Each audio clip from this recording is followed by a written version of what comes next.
A super feature for you here at the top of the show.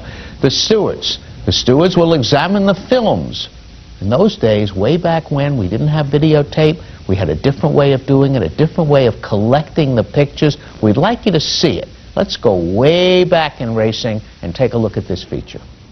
Once the gate opens, a station wagon follows the field around the track. It will arrive at the wire right after the last horse finishes.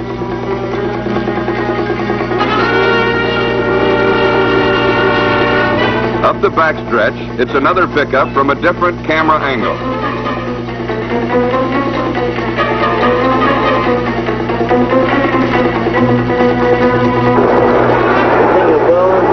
Yes, that horse of Boland is coming now.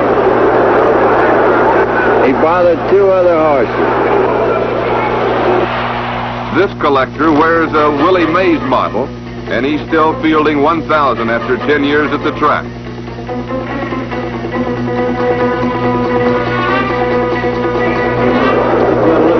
Yes, I do, don't you? And at least one patrol judge knows exactly what section of the race will be examined. He too saw something. The stewards call for the objection sign.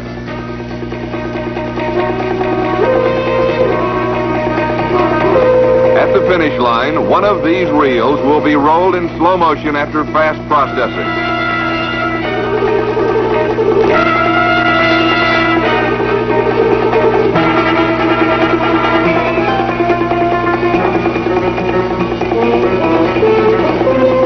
The judge has called the stewards, and they're in their private express elevator on the way to an important film preview.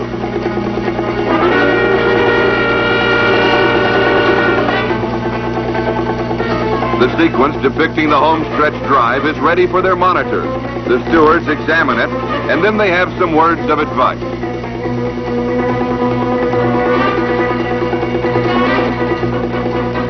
Come in now. No one looked to us as your horse came on the stretch, and that's why we put up the objection. Yes, he did come out. I was running up on the lead horse's heels, and I tried to ease him out, and I guess I come out a little too far. And when I hit him left-handed, he came out a little farther than I wanted him to. That was the worst of it, yeah, when you hit him left-handed. Yeah, he seemed to be, after that, continue to drift out, you know, after you hit him with your left hand. Yeah, so he's a green horse, and I guess I shouldn't have kept hitting him, but Bothered Davidson quite a bit. Yes, well, I couldn't tell how much damage I did, but I know he did come out some.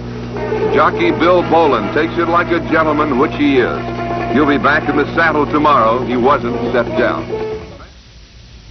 Boland did not get days, but we've got Boland. Bill, welcome to the show. That's about 35 years ago? I would say at least that. And during that, since then, you have been everything. You've been a racing official, patrol judge, a steward. You've been through the whole run here in thoroughbred racing. In fact, you actually, we might as well bring it up, you did win the Kentucky Derby as an apprentice at the age of 16 in Little Crowd. Very true. Now, you went up there and you appealed your case, right? Right. They did say you were a gentleman. I was glad to hear that. That was nice of him. Now, I want to ask you a question. Bobby Frankel made this quote about a month or so ago in the papers, that we're the only sport that permits the guilty party to go before a panel. After all, Dennis Rodman doesn't do it, football players don't do it, we do it. Now, you've been on both sides of that table. How do you feel about that? Well, I think there's certain things that happen in a race that to be the horse's fault, so you get a chance to plead your case. And in this case, it was Potter, Rainey, and Dunn. And they would call you in and, well, what do you think, and what happened, and what made your horse do this and do that? So they had less though to look at than we have today. You've been up there with the videotape. You got more angles. Oh, sure. They probably had two views. So probably maybe a pan and the head-on shot, and that's all they had. So maybe now we could do it without the rider getting on the phone. Well, I think it's a good thing to have the riders get on. You like that? Yes, I do.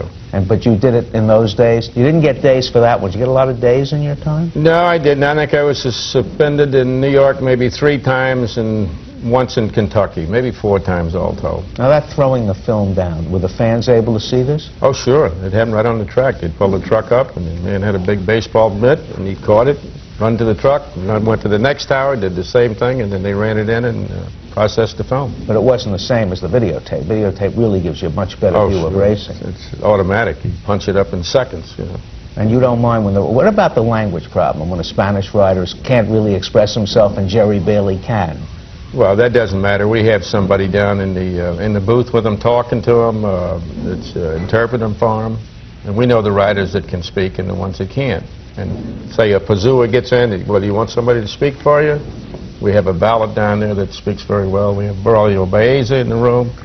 So that's no problem. Some riders must tell their story better than others, just as human beings, forgetting everything else. Well, some are better politicians than others. That's part of the game. Oh, sure it is. They did declare you a gentleman, Mr. Dunn and Mr. Rainey. And who was the third steward there? Cal Rainey, Francis Potter. Dunn? Mr. Potter from Jersey. They said, Mr. Boland is a gentleman as usual. Yeah. How long have you been around this game?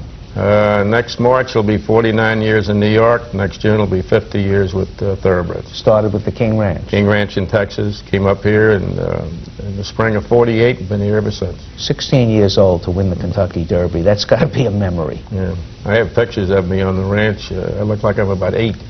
Well, you don't look too bad now. I feel good. A little older than when you made that appeal. Oh, quite a bit, but I feel good. Okay, Bill Boland. He's the man you saw complaining, and now, very often, he's the man who listens to the complaints.